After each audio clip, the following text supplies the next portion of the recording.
তো দর্শক, আমরা আজকে আপনাদেরকে শর্মিনালতা গাছ দেখাতে যাচ্ছি। তো শর্মিনালতা বলতে কীরকম, চলুন এগুলো দেখে আসি। বাচ্চাদের জন্মের পর এই গাছগুলো সচরাচর বাচ্চাদের পিঠের নিচে দেওয়া হয়, মানে ঘুমানোর নিচে দেওয়া হয়। সো দেখতে পাচ্ছেন আমি টাচ করতেছি পাতাতে, তো আপনারা বিষয়টা দিয়ে লক্ষ্য করুন। দেখতে পেয়েছেন টাচ করার সাথে সাথে পাতাগুলো বটে গিয়েছে। সো এদিকে ফুল আছে, সো আমি ফুলটা ছিঁড়ে ফেলতেছি।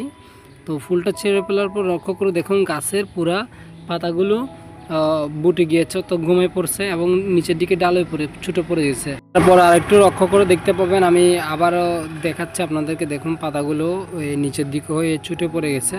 তো এদিকের পাতাগুলো আপনারা লক্ষ্য করুন। সো এদিকেরগুলো সেম একই পর্যায়ে। কাজ করার সাথে সাথে পাতাগুলো আবার বটে যাচ্ছে। সো এগুলো হচ্ছে শর্মিনালতা গাছ। অবশ্যই এগুলো অনেক উপকারী। এগুলোর ঠেল এবং এগুলোর পাতা এবং এগুলোর শিকড় অনেক উপকারী, অনেক উপকার আসে, অনেক কাজেও লাগতে পারে এগুলা। সো আপনারাও চাইলে এগুলা ইউজ করতে পারেন, ব্যবহার করতে পারেন। তো এগুলো আপনারা অবশ্যই কোমরে বাঁধার চেষ্টা করবেন। কোমরে বাঁধলে কোমরের ব্যথা এগুলোতে চলে যায়।